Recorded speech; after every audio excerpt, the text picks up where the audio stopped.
My name is Joe Savage. My film is Itch, and I'm from England. It came from like a folk story, one of these ones everyone just tells their friend in a pub. So I heard it in a pub, and everyone hears this story as if it's true. So everyone, it's always happened to someone's friend's sister or someone's cousin's husband or whatever. And I heard a version of this story that's kind of a bit simpler, a bit shorter, and I was just so obsessed with it that I had to go home and like I wrote the script that night, and then tried to kind of modernize it because it's very much about like modern dating where you're showing up at someone to meet someone, and all you've found out about them is the three or four things they put on their dating profile, and you just kind of have to trust them. And yeah, basically just thinking what the worst possible version of someone lying about who they are could be. hmm And speaking on that, the meeting someone and going to their place, you really captured that eerie feeling of when you enter that home, it's just so dark and ominous, and then having him come from the dark, that was really aesthetically pleasing. How was the process of like, setting up the shots and everything? Oh, I think yeah, we spent like it felt like half a day. It wasn't half a day, just on that one shot with a where you cut out half his face, because that was something me and my DP Rachel just had in our heads the whole time. Because one of the films I was just watching over and over again when I was making this was Zodiac, David Fincher film, and there's this scene where one of the people who might be Zodiac is in the basement, and he's just kind of got shadow over his face, and we just love this idea of like how the difference between a romance and a horror is lighting or it's music. So we just wanted to make this thing that kept on jumping between a charming kind of meet cute between this odd but ultimately reasonably charming date, and then suddenly switching with the right lighting cue or the right line or the right like musical cue to like, oh my god, what the hell are you doing here, get out. So yeah, that shot and a few other, we really wanted to have like very kind of intentional, creative lighting choices, and yeah, Rachel did an amazing job on that.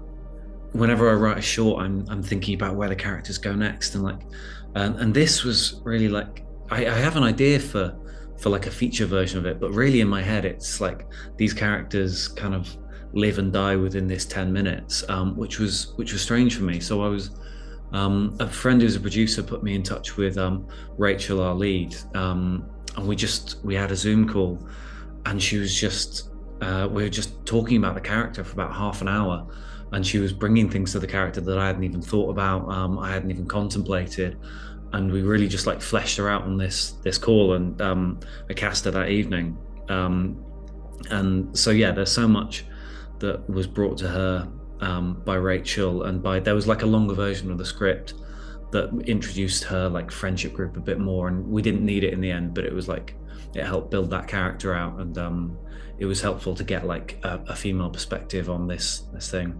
And then Tom was someone who I've known for a bit, and I knew he was a great actor, but I really resisted casting him because I didn't think he was right for it. He's got like quite a like working class accent in Britain, and I always imagine the character quite posh, because he's living in this big empty house, and he's got like weird relationships with his mum, which I think maybe is a bit of a more posh British thing.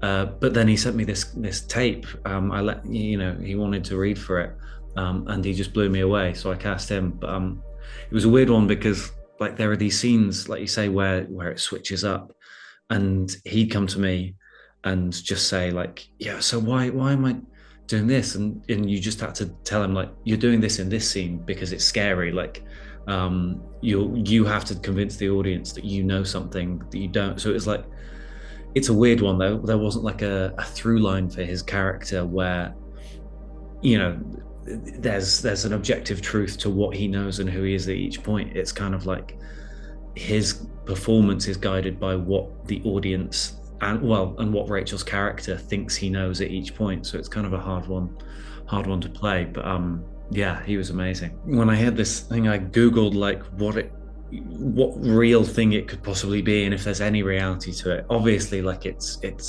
impossible. I think it's complete bullshit. But I had to kind of like Google enough weird things. I had to Google like a lot about like STDs and a lot about like various bacteria to like get some dialogue that sounded realistic. And then I ended up with like a conversation with a doctor that was really bloated, and you got loads of information. And then from that, kind of paired it back to just like the bare minimum you need to know. But like, yeah, there was a point where I'd be like googling things at work, and I'd have to just delete my search history afterwards, because it's like it's a weird one. Like, so I wrote the film years ago, and then I started making it end of last year. And I was in a relationship, and then I went through a breakup after we shot it while we were editing it. So I kind of like shot it without that experience of like going on dates and being in that world, and then was suddenly like in this world, and I kind of edited it through a new perspective. And yeah, it's been a weird one to have this kind of STD horror in the works while you're like dating new people. It doesn't go down the best all the time, but yeah, it's been an interesting one.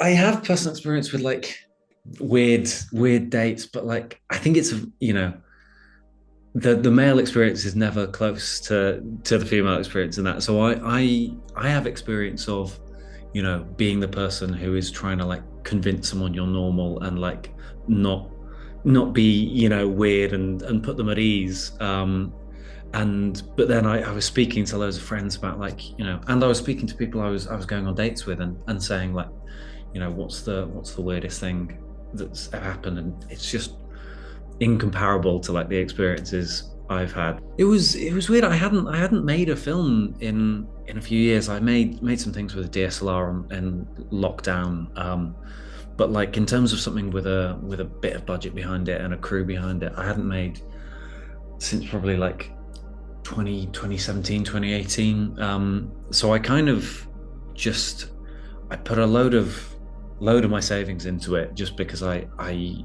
needed to like make something again, because it had been too long, and I just wanted to know if I could and flex those muscles again, and kind of decide if it was still for me, because I was at a point where I was thinking, you either need to just accept that you're not going to make a film again, or make a film. So I just did it to kind of see if I still could. And it was an amazing experience. The crew was all like fantastic. We just, really rare occasion where you just have like no one you change on the crew. Everything went almost according to plan, and like we wrapped on time, we came in on budget. And so what I've learned is, I think, just, yeah, trust your crew so much. It was a real group effort. Like the look of it is just as much Rachel, my DP's, as mine. The edit I kind of left to Maha, my editor, and like quite hands off until there was like a rough cut together. And then the score by Leah was just something I kind of gave notes. She came back and it was exactly what I'd asked for, and it was completely wrong. So then I just said, okay, can you do a version that's like between what I want and what you want? And it was incredible. Know as little as you can going in. Tell your friends about it, because it's a fun story. That's how the story came to me. You go to a pub and you tell the next person about it, and I think it's just, I love stories that spread like that.